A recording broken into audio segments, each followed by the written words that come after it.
dia a todos.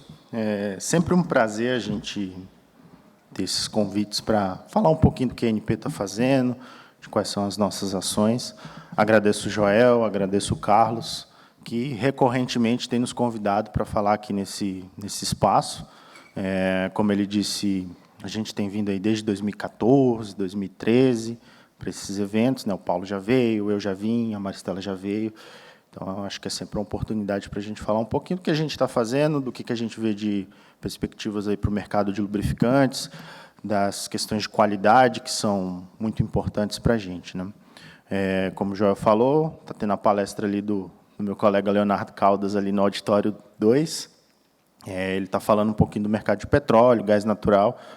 Então, quem tiver interesse em ver aí mais conjunturas gerais aí, está disponível lá também a palestra dele. Eu vou focar um pouquinho mais na questão dos óleos lubrificantes e das graxas lubrificantes, né, do mercado de lubrificantes.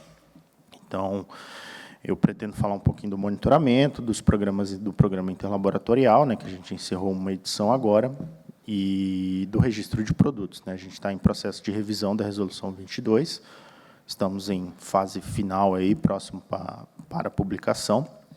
Então, eu vou falar aí das contribuições que foram recebidas, das avaliações que a gente fez em cima dessas avaliações e do encaminhamento que a gente deu aí para a diretoria, para a decisão e, finalmente, para a publicação aí da nova resolução. Queria falar um pouquinho da ANP, né? Então, a ANP faz parte aí da administração federal indireta. As decisões na agência elas são tomadas aí por meio de uma diretoria colegiada. Então, a gente tem... Então, as decisões são tomadas em sessões deliberativas da diretoria colegiada e a gente tem aí um quadro com 4 diretores gerais, com um diretor geral e 4 diretores, né? As reuniões da diretoria estão sendo transmitidas atualmente no canal do YouTube da agência. Então, quem tiver curiosidade pode seguir a ANP lá no YouTube e acompanhar todas as decisões da diretoria. A gente espera aí que, especificamente para o mercado de óleos lubrificantes, nos próximos dias, aí, ao longo de agosto, né, a gente já tem a reunião da diretoria que tome uma decisão acerca da 22, da publicação da revisão da resolução. Então, e as decisões, né, elas são sempre submetidas aí à consulta e audiência pública. Então, a gente teve esse ano a consulta e audiência pública número 6 de 2019, falando especificamente aí do mercado de lubrificantes, que tratou aí realmente da revisão da resolução 22, afeta aí o registro de produtos, né? Então, a consulta ficou o texto da minuta ficou em consulta durante 30 dias, e a gente teve audiência no dia 6 de abril, lá em Brasília. Acredito que uma parte aqui de vocês, com certeza, estavam presentes. Então, todas as decisões tomadas pela agência são submetidas a esse rito processual aí de consulta e discussão. Então, a gente sempre escuta o mercado aí sobre as decisões. A sede da agência é em Brasília, sendo que o escritório central, aí, ó, a figura que foi criada aí na época da criação da agência lá no Rio de Janeiro, e a gente tem núcleos de fiscalização em Salvador, São Paulo, Minas, Rio Grande do Sul e Manaus. Entre os papéis da agência, né, eu destaco esses 3 aí, né, que é regular, ou seja, estabelecer aí a regulação, as regras, né, do mercado para o funcionamento da indústria de petróleo, gás e biocombustíveis, né. Então, dou o exemplo lá da Resolução 22, que regula aí o registro de produtos lubrificantes. Como tratar, né, organização de leilões e contratos aí, tanto na área de petróleo quanto de biocombustíveis, né. Então, a gente tem os leilões de biodiesel, tem as rodadas de licitação, né, tanto de plataformas quanto de em terra, né. Então, a gente tem aí toda uma questão de contratação. E acho que um dos papéis mais importantes, sem dúvida, é a fiscalização, né, em que a gente assegura aí conformidade das atividades do setor, né. Elas estão sendo realizadas de acordo com o que foi estabelecido, de acordo com o que foi regulado, de acordo com o que foi acordado entre a indústria e a agência. Falar um pouquinho do CPT. O CPT é o Centro de Pesquisas e Análises Tecnológicas da ANP, é o laboratório da agência. A gente está ligado à Superintendência de Biocombustíveis e Qualidade de Produtos, né, a SBQ, e ele está localizado lá em Brasília. Então, o laboratório, acho que quem não teve a oportunidade ainda de conhecer o CPT lá em Brasília, o convite está aberto. Então, a gente sempre tem prazer em receber o mercado, quem está afeto a esse assunto. Então, quem tiver interesse, fala comigo, me manda um e-mail, que a gente faz uma visita lá para vocês conhecerem os equipamentos que a gente tem. Então, a gente regula toda a parte do downstream, né, análise de qualidade do downstream. Então, vai entrar aí combustíveis, vai entrar solventes, vai entrar lubrificantes, vai entrar graxas lubrificantes. Então, todas essas análises são feitas, petróleo também, biocombustíveis, enfim, são feitas lá no CPT. A gente tem um quadro aí, uma equipe com mais ou menos 41 funcionários, a maior parte de mestres e doutores. Então, a gente tem aí um quadro bastante qualificado de pessoas. E o CPT passou por uma reforma em 2013, 2012, 2013, foi concluído em 2015, e aí a gente teve um aumento da área laboratorial em 23% e uma modernização dos nossos laboratórios. Acho que quem já teve a oportunidade sabe do que eu estou falando, e quem ainda não teve a oportunidade, mais uma vez eu deixei aberto aí o convite para ir até Brasília, a gente faz uma reunião, discute os assuntos que forem necessários, e depois a gente faz uma visita ao laboratório. Então, essas são algumas fotografias aí do nosso centro, né? Atualmente, a gente está prestando também serviço, né, principalmente na área de petróleo. Então, as empresas de médio e pequeno porte, principalmente que atuam em terra, têm contratado a ANP para a realização das análises que a gente chama de curva PEV, né, que é a partir dela que se faz o pagamento dos royalties, né?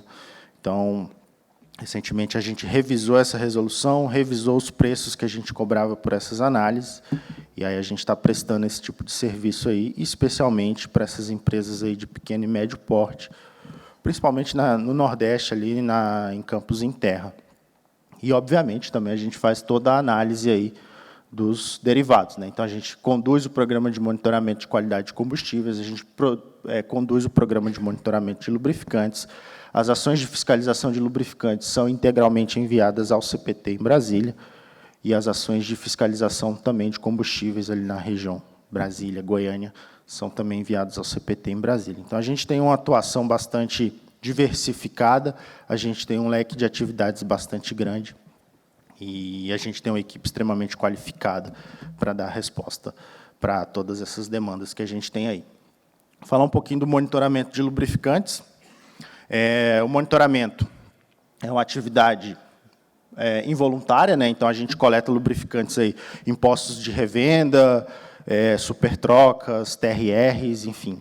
São as universidades que são contratadas para o PMQC que fazem essa coleta, então é uma coleta involuntária. A gente tem a publicação bimestral aí do boletim, né? Esse ano a gente já publicou 2 edições, está um pouquinho atrasado por uma série de demandas que a gente está tendo aí, mas a gente publicou a primeira edição em maio, a segunda edição agora em agosto, no final de agosto a gente vai publicar a terceira, em setembro a gente vai publicar a 4ª edição, e em novembro a gente vai publicar a última edição desse ano. E os dados são públicos, né? Então, a gente cita diretamente lá quem deu fora na não conformidade de qualidade, e a gente cita todas as amostras que foram analisadas naquele período. A gente entende que essa publicação ela é importante para quem acompanha o boletim, e ela é importante também para o mercado que ainda não tem uma qualificação para acompanhar essas atividades, principalmente o consumidor final, que é a parte afetada diretamente por esse tipo de produto. E aí, então, a partir dessas 3 premissas, né, a gente tem a qualidade dos produtos. O monitoramento ele começou lá em 2006, né? Atualmente, a gente tem essas universidades que estão fazendo as coletas, são as universidades contratadas pelo PMQC-PML para fazer coleta e análise em todo o Brasil, né? Para o PMQC, são feitas as coletas e as análises em cada uma dessas universidades. Para o PML, essas amostras são coletadas localmente e enviadas ao CPT em Brasília. Então, o próprio CPT, né, faz coleta, a FURB, em Santa Catarina, Rio Grande do Sul, o IBTR na Bahia, o IPT em São Paulo, o Senai em Minas, o UFC no Ceará, o FG em Goiânia, o FMA no Maranhão, o FPA na região norte, o FPE em Pernambuco, a URGS, a UFRJ no Rio, a UFRN no Rio Grande do Norte e a Unesp em São Paulo também. O monitoramento ele começou lá em 2006, né, aqui eu faço um quadro um pouquinho mais reduzido aí de 11 anos, né, mais ou menos aproveitando aí o aniversário também de 10 anos do Lubigrax. Então, eu coloco aqui a evolução das coletas, né? Então, a gente vê que a gente tem mais ou menos aí uma sistematização de coletas, né? Então, a gente tem um número aí mais ou menos fixo, né, que a gente faz a avaliação bimestralmente, né, ao longo dos anos. Eu destaco aqui o período de 2014, né, em que o CPT ficou em reforma. A gente teve aí uma parada no PML e depois o retorno. Agora, nesse primeiro, a gente analisou uma quantidade um pouquinho maior de amostras, a gente teve umas amostras que foram represadas, teve alguns contratos que demoraram para enviar a amostra, então a gente teve esse pico aí no primeiro boletim do ano passado, desse ano, aliás, desculpa, mas aí a gente já voltou aí para os patamares, né? Então, a gente vê que a gente tem aí uma coleta sistemática de óleos lubrificantes ao longo desses últimos anos. É óbvio que o boletim começou a ser publicado lá em 2006, então a gente tem aí, obviamente, um período que está em falta aí. Eu gosto sempre de destacar esse gráfico, né? Ele mostra aí as não conformidades ao longo dos anos. Então, a gente vê aí que, quando o boletim começou a ser publicado lá em 2006, a gente tinha não conformidade aí de qualidade, que beirava aí os 47%, daquelas amostras que foram analisadas no período, né? Então, eu sempre destaco isso. Esse número indica as amostras que foram analisadas no período, né? Então, as amostras que foram analisadas em 2006, 47% deram não conforme quanto à qualidade. E aí a gente vê uma diminuição ao longo do tempo, né? Então, hoje a gente está aí num patamar de 15%, 17% dessas amostras que são analisadas. E a questão do registro, a gente tem aí também uma diminuição, né? Então, a gente pode ver que a gente chegou aí, teve uma subida, e agora a gente está num patamar mais ou menos de 7% aí de não conformidades de registro. Essas não conformidades de registro são, muitas vezes, uma atualização que não foi feita, um produto que está obsoleto e que continua no mercado. Obviamente que a gente entende a pulverização desse setor, né? Então, é muito difícil para um produtor retirar essa amostra do mercado. Então, às vezes, tem uma API SJ sendo comercializado no interior da Bahia. É praticamente impossível, a gente entende, para um produtor realmente tirar essa amostra de circulação. Então, exatamente a partir dessa avaliação que a gente fez, a gente deixou de publicar aí as não conformidades de registro, a gente publica o número, mas a gente não publica quais foram as não conformidades de registro. Quando a gente entende que é uma não conformidade de registro grave, a gente entra em contato diretamente com a empresa e tenta resolver diretamente com ela, né? Ou seja, uma atualização de pacote que foi feita e não foi registrada, e outras questões, né, diversas, aí a gente sempre tenta entrar em contato diretamente com as empresas, né? Mas essa questão de API obsoleto, de registro muitas vezes está desatualizado, tem um SF ali, é um SL/SF, essas questões a gente realmente entende aí pela pulverização do mercado. Esse é o índice de qualidade ponderado, quando a gente aplica esse índice no market share aí de venda, né? Então, a gente tem um índice que a gente chama de índice ponderado, né, que leva em consideração realmente a participação de cada uma das empresas no mercado de lubrificantes. Então, a partir de 2016, 2017, a Superintendência de Distribuição e Logística, né, lançou o SIMP, e aí isso daí facilitou extremamente o nosso trabalho para ter um dado da própria agência com as informações do mercado, né. Então, a gente faz uma formulinha matemática aí, em que aplica o número de amostras que a gente recebeu pelo peso percentual de cada uma das empresas. E aí, fazendo isso, a gente vê que a gente tem um índice de qualidade, né? Esse é o percentual de conformidades, né? Então, é diferente desse aqui, que é o de não conformidades. Então, a gente tem um percentual de conformidades que ele está variando aí entre 96%, 94% e 99%.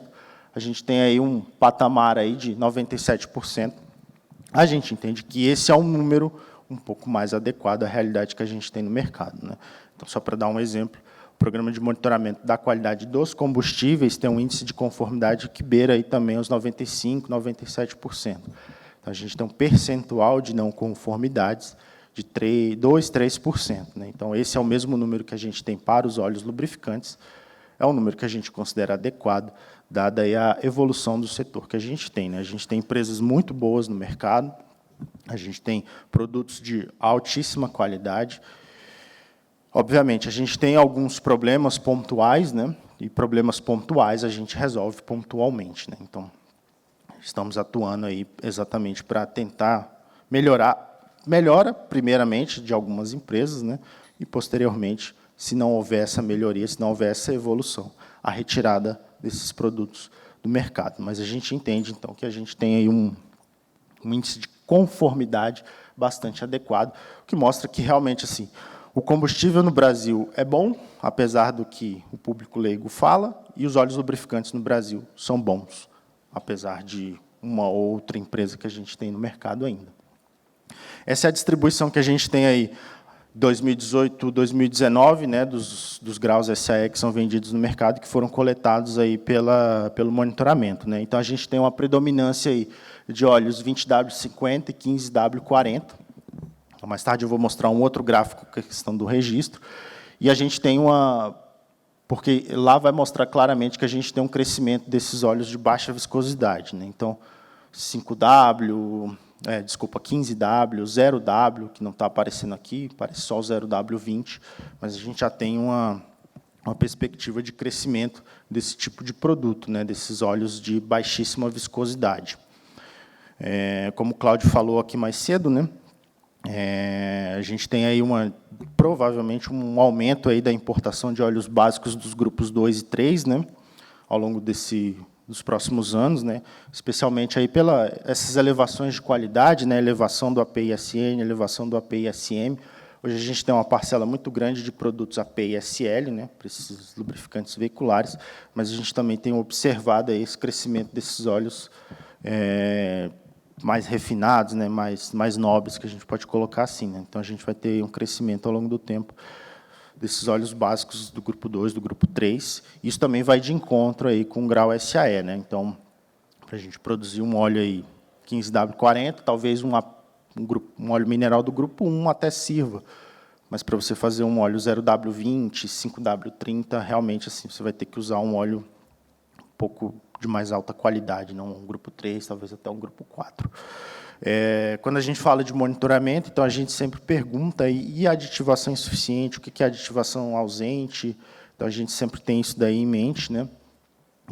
Então, a aditivação a gente avalia hoje, basicamente, pelo teor dos elementos, né? Cálcio, magnésio, zinco, fósforo, que compõem ali os aditivos de desempenho, né? Atualmente, a gente vai colocar no próximo boletim a análise também de molibdênio e a análise de boro. Mais para frente, a gente também vai estar informando aí nos próximos boletins.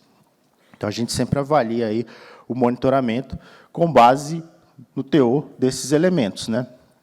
E aí, a gente faz por EDX, por ICP, por absorção, enfim, a gente tem todos os equipamentos aí para fazer essa avaliação. O que eu gosto sempre de colocar nessas discussões, né, é que que a aditivação ausente, ela representa realmente um dolo. Então, não é erro, não é falha, não é um descuido na produção. A aditivação ausente é crime, é um problema gravíssimo, porque você está vendendo um óleo que supostamente pode ser aplicado num automóvel sem um aditivo, sem um controle adequado, sem um balanço adequado ali dos elementos. Então, isso daí é um problema grave. Eu destaco aqui esse gráfico que mostra realmente para a gente o que é uma aditivação ausente, né? Então, a gente tem aqui cálcio, zinco, fósforo. Tem uma especificação, né, que é feita no momento do registro. Então, a empresa informa lá que, sei lá, o cálcio é 1.800, o zinco é 1.000 e o fósforo é 800. E aí a gente vai fazer a análise desse monitoramento e a gente observa lá teor de cálcio de 400 ppm, zinco de 20 e fósforo de 20 ppm. Isso é dolo, isso é crime, não tenho nenhuma dúvida quanto a isso. Não é erro, não é falha. A falha é quando é uma aditivação insuficiente, você falou, a empresa informou que era 2.000 ppm de cálcio, e está lá 1.400, 1.500. Isso é uma falha, é um problema do seu pacote, é um problema ali da sua produção. A gente entende, é uma agravação menor, mas, obviamente, que uma aditivação ausente é impossível a gente falar isso. Então, para a gente, isso é aditivação ausente. É um problema que a gente tem combatido. Então, se vocês observarem lá nesse último boletim que saiu agora, a gente cita explicitamente os produtos que deram aditivação ausente, e na informação que a gente publica com todas as amostras, essa é uma das informações que a gente destaca, produtos que deram com aditivação ausente. O que a gente tem feito quanto a isso, né? Então, também lá no boletim a gente tem publicado todas as ações de fiscalização decorrentes do monitoramento. Então, a gente está em contato constante aí com a Superintendência de Fiscalização, e a gente tem atuado especificamente, e vai continuar atuando especificamente nessas empresas, né? Obviamente, a gente tem um caminho longo, né, até conseguir ou a melhora ou a retirada desses produtos do mercado. Então, muitas vezes, tem a fiscalização, tem a análise no CPT, tem contraprova, tem defesa, enfim, tem um caminho longo, aí, um processo administrativo longo, mas a gente vai atuar aí ao longo de 2019, 2020, primeiro para cancelar esses registros e, se essas não conformidades permanecerem, para a gente revogar aí a autorização de produção dessas empresas, né? Então, a gente tem aí um conjunto aí de 4, 5 empresas que ainda tem esse tipo de problema. Essas aqui foram as fiscalizações que a gente fez, né? Nesse período aí, só de maio a agosto, né? Só para pegar um período bastante curto aí de publicação entre o primeiro boletim e o segundo, né? Então, a gente foi lá na Bahia, no Mato Grosso do Sul, Santa Catarina e 3 ações em São Paulo, né? E aí, destacando, né, sempre destaco isso, né, que esses produtos eles podem ser extintos, está escrito lá na 22, está escrito na Lei do Petróleo, no caso de não atendimento ao disposto na resolução, ocorrência de discordâncias entre as informações prestadas no registro e ocorrência de incidência de comercialização de produtos com essas características físico-químicas em desacordo com especificação, rótulo ou demais informações de venda. Então, realmente, a nossa intenção aí para os próximos anos, para os próximos meses, na realidade, né, dar prosseguimento em alguns processos administrativos que a gente já tem em aberto, para realmente cancelar alguns registros, e mais para frente a gente revogar aí autorizações. Queria falar um pouquinho também do interlaboratorial, né? Então, agora a gente teve a 4ª edição, em 2019. O interlaboratorial é um programa de proficiência entre laboratórios, né? E aí ele serve aí para determinar como que estão sendo feitas as análises em cada um dos laboratórios, melhorias que podem ser feitas naquelas análises. Então, nessa última edição do interlaboratorial, aí a gente teve 40 participantes, 18 ensaios foram avaliados, a gente teve aí um óleo lubrificante veicular que foi avaliado, um 15W40, e aí a gente avalia a conformidade aí, ou não conformidade daquele ensaio pelo método estatístico do Z-score, né, que é determinado lá pela ISO, que regula esses ensaios de proficiência, né. Então, a gente teve aí 40 laboratórios participantes, em comparação aí com o último interlaboratorial, né, de 2018. A gente teve uma diminuição em 3 laboratórios, 2 deles perderam prazo de inscrição, acontece, e a gente acha que está com um número bastante adequado aí de participantes. Esse gráfico mostra aí os índices de conformidade, ou seja, de ensaios que foram considerados satisfatórios, né. Então, os laboratórios são identificados por códigos, né. A gente, só quem sabe os códigos é realmente a equipe que conduz o interlaboratorial. Eu, por exemplo, não sei quais são os códigos que correspondem a cada um dos laboratórios. E aqui mostra o desempenho do laboratório, né? Ou seja, como é que foi o laboratório, né? Então, a gente vê aqui que uma boa quantidade de laboratórios tiveram 100% de ensaios considerados satisfatórios nesse programa de proficiência. Eu destaco aqui também aqueles que tiveram resultados insatisfatórios, especialmente o laboratório 23, o laboratório 34, que é uma questão recorrente já, né, e é um número que a gente considera bastante alto, né. Então, o laboratório 23 teve 42% de resultados insatisfatórios, e o laboratório 34 teve aí quase 30% de resultados insatisfatórios. O que a gente recomenda aí para esses laboratórios é sempre a investigação das causas, né, analisar criticamente os resultados que estão sendo liberados, a utilização de padrões, né, de verificação dos equipamentos, de manutenções periódicas, de verificações intermediárias dos ensaios, porque tudo isso aí é um sistema de gestão da qualidade que deve ser criado, né, uma prática de boas práticas de laboratório que permitem a entrega de resultados satisfatórios, né. Então, assim, eu demonstro preocupação pessoal aqui com o laboratório 23, né, quase 50% de índices insatisfatórios aí nesse último programa interlaboratorial, né? Então, é bom aí investigar as causas, se estiver fazendo alguma coisa manual, talvez mudar para um equipamento automático, utilização de padrões intermediários, materiais de referência certificados, tudo isso auxilia a melhora. E o interlaboratorial vem exatamente nesse sentido, né, de melhoria. Então, nenhuma dessas informações do interlaboratorial são utilizadas para análise de registro, análise do monitoramento, análise de fiscalização, né, são coisas à parte. Então, obviamente, que a nossa ideia com esse programa é a melhoria contínua, né? Então, o laboratório identificar, eu estou tendo um problema em viscosidade, qual que é o meu problema ali, como que eu posso melhorar, o que eu posso contratar para ter um resultado satisfatório. Então, acho que a ideia é exatamente essa. E a gente está aberto sempre para discussão, né?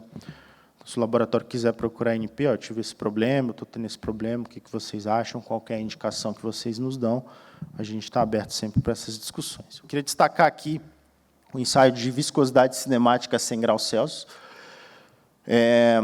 Essa linha vermelha tracejada aqui é a repro da norma, né, da STM 4951. Desculpa, essa é a análise de cálcio, perdão. Então, a linha tracejada em vermelho aqui é a reprodutibilidade da norma 4951. Essa linha em marrom tracejada é a reprodutibilidade do grupo, né, que foi feito aqui todos os testes. E aqui a gente vê claramente que algumas empresas, né, estão entregando resultados aí em desacordo com a reprodutibilidade do grupo. A reprodutibilidade do grupo, como vocês podem ver, ela é maior do que da própria norma. Então, a gente considera que isso daí realmente é um problema, né? Então, para esse ensaio específico, a gente teve 27 laboratórios que realizaram o ensaio, 20 foram considerados satisfatórios, e aí, por óbvio, né, a gente tem uma reprodutibilidade do grupo maior que da própria norma, né? E aí, aqui embaixo, a gente tem um outro gráfico, né, que mostra aí os resultados que foram considerados questionáveis, satisfatórios e insatisfatórios, né? Então, essa linha tracejada aqui são a questão dos resultados questionáveis e a linha pontilhada aqui dos resultados insatisfatórios. Então, a gente vê aqui, a gente tem um conjunto de laboratórios que tiveram resultados considerados insatisfatórios e aqui resultados questionáveis, né? Então, foram 3 resultados questionáveis e 4 resultados insatisfatórios. Eu estou mostrando esse ensaio porque ele vai de encontro àquilo que eu mostrei anteriormente para o monitoramento, né? Esse é um ensaio de metais, especificamente de cálcio. Então, qualquer avaliação incorreta que for feita com esse ensaio, você vai acabar liberando um produto em desacordo com aquilo que foi especificado. Então, tem uma relação direta entre o que você está fazendo no laboratório, o resultado que você está obtendo no laboratório e o produto que você está entregando no mercado, né? Então, quando você tem esse tipo de situação aqui, que você tem um resultado insatisfatório, que está muito fora da média do grupo, né? Então, você tem um problema de análise, né? Então, é algo a ser investigado. Por que você está tendo esse problema? Se é a falta de um padrão, se é o equipamento que você está utilizando. Então, tudo isso é uma investigação que tem que ser decorrente aí desse programa de proficiência. E a gente convida, obviamente, mais uma vez, todas as empresas a participarem do programa, né? Esse ano a gente concluiu a 4ª edição, e aí eu anuncio aqui de antemão que a gente vai ter uma nova edição esse ano de programas de óleos lubrificantes industriais. Então, como vocês vão ver mais na frente, aí a gente está fazendo uma mudança de regulação, mas a gente pretende manter a regulação não com o registro desses óleos industriais, mas com outras formas mais inteligentes. Então, para esse ano, para os próximos meses, setembro, outubro, a gente vai ter uma nova edição do programa interlaboratorial voltado para os óleos lubrificantes industriais. A gente vai usar especificamente um óleo hidráulico, mas, obviamente, isso aí vai ser alterado ao longo dos anos aí, né? Então, a gente está enviando, muito provavelmente hoje, no mais tardar amanhã, o relatório final dessa edição do interlaboratorial, e aí a gente já vai dar início à nova edição, muito provavelmente aí que já vai começar inscrições em setembro. Então, todos estão convidados a participar. Quem tiver alguma dúvida, entre em contato comigo, que a gente vai conversando e dando as indicações. Eu quero destacar esse número, falando um pouquinho de registro. Esse é o número de produtos registrados que a gente tem até dezembro de 2018. 24.931 produtos registrados.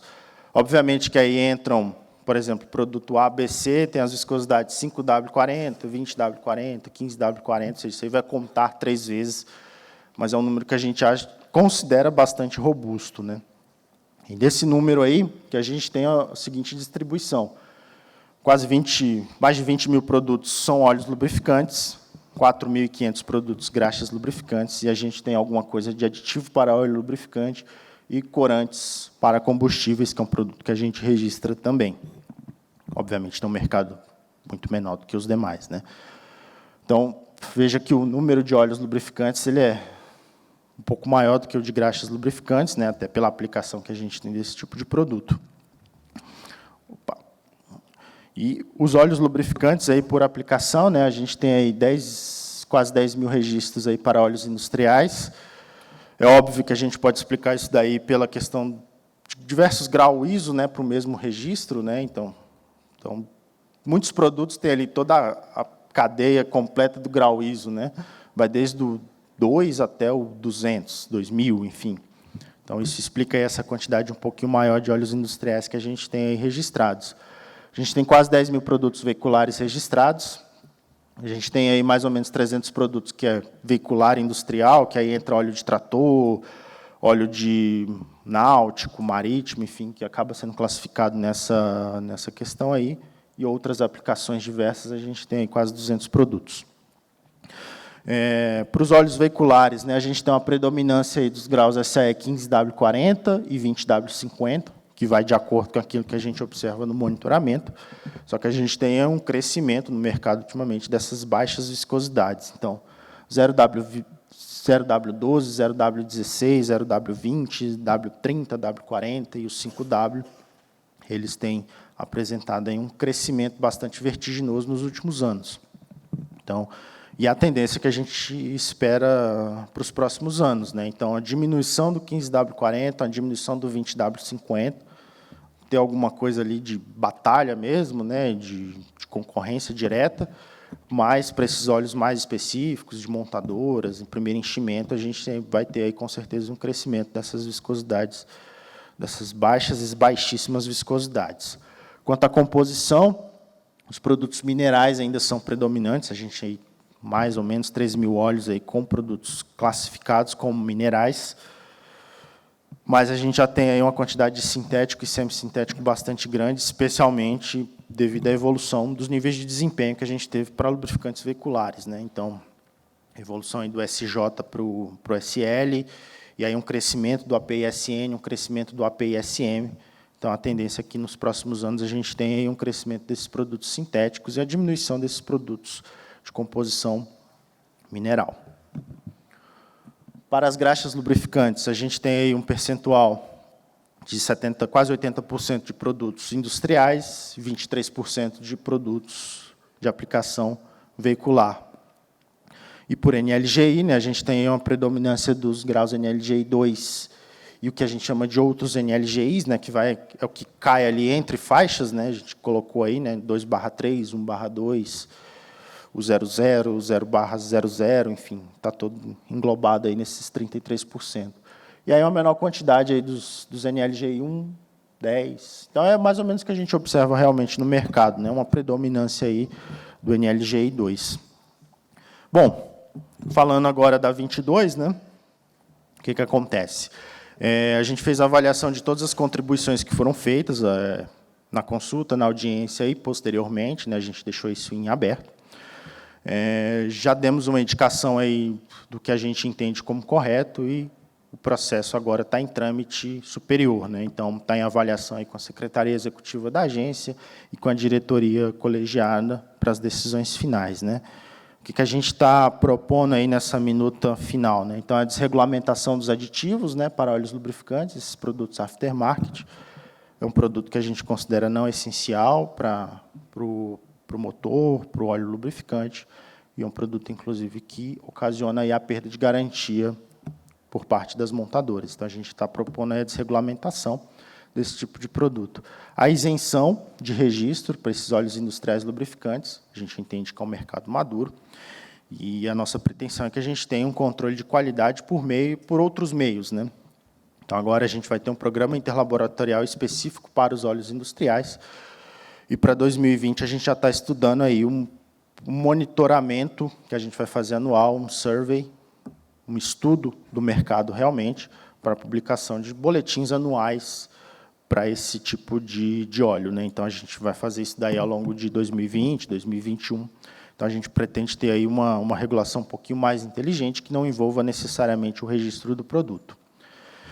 A isenção de registro também para as graxas lubrificantes, pelos números que a gente colocou lá, elas representam um impacto menor no mercado, né? 18% dos produtos registrados. É um produto com uma demanda um pouco menor e que tem uma demanda um pouco menor pelo consumidor final. E obviamente, aí a gente pode avançar nesse sentido aí para um sistema de autorregulação, né? Então, a gente tem mantido conversas aí com o mercado, principalmente na subcomissão de graxas do IBP, para que a gente avance aí para um modelo em que o próprio mercado se regule quanto ao setor de graxas, né? Então, a gente acha que é um modelo de futuro, é um modelo com menos intervenção estatal, é um modelo com maior controle por parte das próprias empresas. Então, é um modelo que a gente vai defender aí para esse setor. É óbvio que, se a gente identificar no futuro que a revisão ela não foi bem feita, ou o mercado está com algum problema, a gente vai voltar atrás, a gente não tem vaidade, né? Eu gosto sempre de falar isso quanto a isso, né? Então, se o mercado apresentar números, se apresentar fatos, a revisão não foi bem feita, volta esse produto, isenta aquele, então a gente vai discutir, vai levar isso para o mercado, vai ver o que todos acham dessas sugestões, e aí a gente pode voltar atrás, pode voltar a registrar graxa, pode voltar a registrar óleo industrial. Eu acho que a gente tem seguido aí uma linha lógica, né? Então, desde a revisão da Resolução 131 de 99, da 10 de 2007, na 22 de 2014, a gente tem seguido uma linha de aumentar o escopo das isenções, né? Então, quando foi revisada a 131 de 99, que resultou na 10 de 2007, a gente colocou uma lista de produtos que a gente considerava isentos na resolução. Quando a 10 foi revisada para 22, a gente fez diversas considerações, incluiu óleos protetivos, óleos industriais muito específicos, à base de água, óleos em spray. Então, a gente incluiu todas essas isenções aí no escopo da resolução. E, quando a gente revisou novamente a 10, que deu origem à 22 de 2014, a gente ampliou ainda mais esse escopo, deixou ele mais claro ainda, né? Criou um anexo específico para esses produtos que são isentos. Então, assim, eu acho que o de mais importante é que a gente tem seguido uma linha lógica. Então, isenções graduais, né? Então, produtos específicos, depois produtos mais específicos ainda, e agora a gente está isentando uma quantidade um pouquinho maior de produtos, né, incluindo os industriais, as graxas lubrificantes. Então, eu acho que a gente tem seguido uma linha lógica e sempre em discussão com o mercado, né? Então, sempre ouvindo o mercado, sempre ouvindo o que as empresas têm a falar, o que elas consideram como importante ou não importante. Então, eu acho que isso é uma defesa do que a gente está fazendo agora, dessa isenção dos óleos industriais, a isenção das graxas lubrificantes, e seguindo por um caminho de uma regulação mais inteligente para os óleos industriais e de um modelo de autorregulação para as graxas. Então, o que vai manter de registro prévio, né, são os óleos veiculares, né, carta de motor automotivo, transmissões, os óleos multifuncionais, né, escavadeira, trator, enfim, óleos para aeronaves, motores náuticos e marítimos, lubrificantes 2 tempos, direção hidráulica, os óleos e graxas biodegradáveis e os óleos e graxas de contato alimentar incidental. Então, esse é mais ou menos aí o encaminhamento que a gente deu. Obviamente que eu estou dando isso aqui em primeira mão para vocês. Óbvio que pode ter mudanças, né? A diretoria pode entender que outras coisas podem ser adicionadas, outras coisas podem ser retiradas. Eu não acredito. Normalmente eles seguem aí o que a área técnica dá de indicação. Mas eu acho que para as próximas semanas aí, né, ao longo de agosto, início de setembro, a gente já vai ter novidades aí, talvez até com a publicação da nova resolução. Então, mais uma vez, eu quero defender aí a qualidade regulatória, né, a fiscalização mais efetiva. Então, a gente está focando naqueles produtos que realmente representam uma parcela maior, aquilo que chega realmente para o consumidor final, né, que são os óleos lubrificantes veiculares.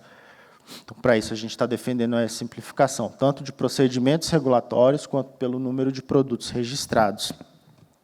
E, para simplificar, obviamente, a gente vai ter que diminuir. Então, diminuir tempo de análise, diminuir os custos processuais e, obviamente, diminuir as solicitações que são recusadas pela agência, né?